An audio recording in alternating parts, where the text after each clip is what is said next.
Assalamualaikum warahmatullahi wabarakatuh. Perkenalkan, nama saya Irsandi Arkam dari kelompok 6. Ingin presentasikan tentang bab 1 materi pengantar pendidikan Pancasila. Bagian A, menelusuri konsep dan urgensi pendidikan Pancasila. Dan poin-poinnya, yang pertama masalah kesadaran pajak perpajakan, yang kedua masalah korupsi, dan yang ketiga masalah lingkungan, dan yang keempat masalah diskriminasi bangsa, dan yang kelima dekorasi moral, dan yang keenam masalah narkoba, dan yang ketujuh itu masalah penegakan hukum yang berkeadilan, dan yang kedelapan masalah terorisme.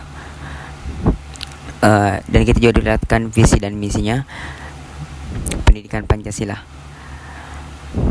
Dan bagian B, menanya alasan diperlukan pendidikan Pancasila. Dan poin-poinnya yang pertama adalah ilustrasikan gambar yang mencerminkan tentang SQ dan EQ dan EQ seperti gambar di bawah ini. Bagian C, menggali sumber historis, sosiologis, politik pendidikan Pancasila. Poinnya sumber histori pendidikan Pancasila. Dan yang kedua, sumber sosiologis pendidikan Pancasila. Dan poin ketiga, sumber yuridis pendidikan Pancasila. Dan poin keempat, sumber politik pendidikan Pancasila. Bagian D, membangun argumen tentang dinamika dan tantangan pendidikan Pancasila. Dan poin pertama, dinamika pendidikan Pancasila. Dan poin kedua, tantangan pendidikan Pancasila. Dan kita juga perhatikan pidato Presiden ketiga Republik Indonesia B.J. Habibie tanggal 1 Juni 2011, dan pidato kedua kebangsaan Presiden Republik Indonesia kelima Megawati Soekarno Putri. Assalamualaikum warahmatullahi wabarakatuh.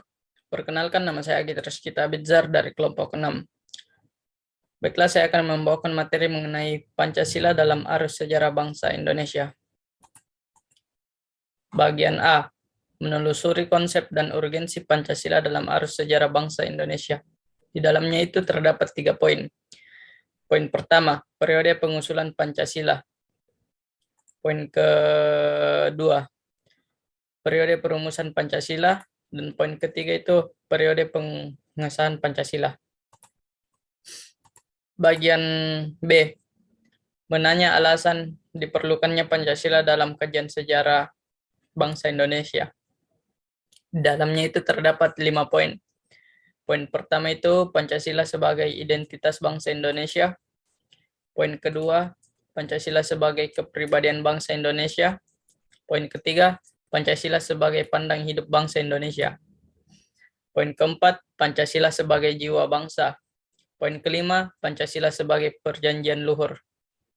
Bagian C, menggali sumber historis, sosiologis, politis tentang Pancasila dalam kajian sejarah bangsa Indonesia. Di dalamnya itu terdapat 3 poin. Poin pertama, sumber historis Pancasila. Poin kedua, sumber sosiologis Pancasila. Poin ketiga, sumber politis Pancasila. Assalamualaikum warahmatullahi wabarakatuh. Perkenalkan, nama saya Irsandi Arkam. Saya bagian dari kelompok 6. Dan saya ingin presentasikan tentang materi Pancasila dalam arus sejarah part 2. Bagian D, membangun argumen tentang dinamika dan tantangan Pancasila dalam kajian sejarah bangsa Indonesia. Dan terdapat 2 poin. Dan poin pertama, argumen tentang dinamika Pancasila dalam sejarah bangsa. Dan poin kedua, argumen tentang tantangan terhadap Pancasila dalam kehidupan berbangsa dan bernegara. Dan bagian E, mendeskripsikan esensi dan urgensi Pancasila dalam kajian sejarah bangsa Indonesia untuk masa depan.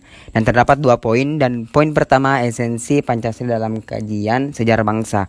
Dan poin kedua, urgensi Pancasila dalam kajian sejarah bangsa. Dan bagian F, rangkuman tentang pengertian dan pentingnya Pancasila dalam kajian sejarah bangsa Indonesia. Nama saya Besti Faini Dwi Putri dari kelompok 6. akan membawakan materi Pancasila menjadi dasar negara Republik Indonesia. Poin A, konsep negara, tujuan negara, dan urgensi dasar negara. Yang pertama yaitu menelusuri konsep negara. Konsep definisi negara ada 7.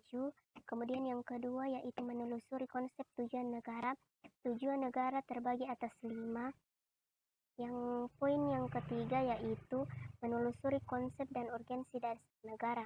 Secara istilah, dasar negara dapat diartikan sebagai landasan dan sumber dalam membentuk dan menyelenggarakan negara. Poin B yaitu alasan diperlukannya kajian Pancasila sebagai dasar negara. Dengan peraturan yang dilandaskan nilai-nilai Pancasila, maka perasaan adil dan tidak adil dapat diminimalkan. Hal tersebut dikarenakan Pancasila sebagai dasar negara menaungi dan memberikan gambaran yang jelas tentang peraturan tersebut berlaku untuk semua tanpa ada perlakuan diskriminatif bagi siapapun. Poin C yaitu menggali sumber yuridis, historis, sosiologis, dan politis tentang Pancasila sebagai dasar negara. Yang pertama, sumber yuridis Pancasila sebagai negara merupakan dasar negara Republik Indonesia sebagaimana terdapat dalam pembukaan Undang-Undang Dasar Negara Republik Indonesia tahun 1945. Yang kedua, sumber historis Pancasila sebagai dasar negara. Perkenalkan, nama saya Nursia Binanas dari kelompok 6 akan membawakan materi Pancasila sebagai ideologi negara. Bagian A, menelusuri konsep dan urgensi Pancasila sebagai ideologi negara. Poin pertama, konsep Pancasila sebagai ideologi negara. Poin kedua, urgensi Pancasila sebagai ideologi negara. Bagian B, menanya alasan diperlukannya kajian Pancasila sebagai ideologi negara. Poin pertama, warga negara memahami dan melaksanakan Pancasila sebagai ideologi negara. Poin kedua, penyelenggara negara memahami dan melaksanakan Pancasila sebagai ideologi negara. Bagian C, menggali sumber historis, sosiologis, politis tentang Pancasila sebagai ideologi negara. Poin pertama, sumber historis Pancasila sebagai ideologi negara. Poin kedua, sumber sosiologis Pancasila sebagai ideologi negara. Poin ketiga, sumber politis Pancasila sebagai ideologi negara. Bagian D, membangun argumen tentang dinamika dan tantangan Pancasila sebagai ideologi negara. Poin pertama, argumen tentang dinamika Pancasila sebagai ideologi negara. Poin kedua, argumen tentang tantangan terhadap Pancasila sebagai ideologi negara. Bagian E, mendeskripsikan esensi dan urgensi Pancasila sebagai ideologi negara. Poin pertama, hakikat Pancasila sebagai ideologi negara. Poin kedua, urgensi Pancasila sebagai ideologi negara. Bagian F, rangkuman tentang pengertian dan pentingnya Pancasila sebagai ideologi negara.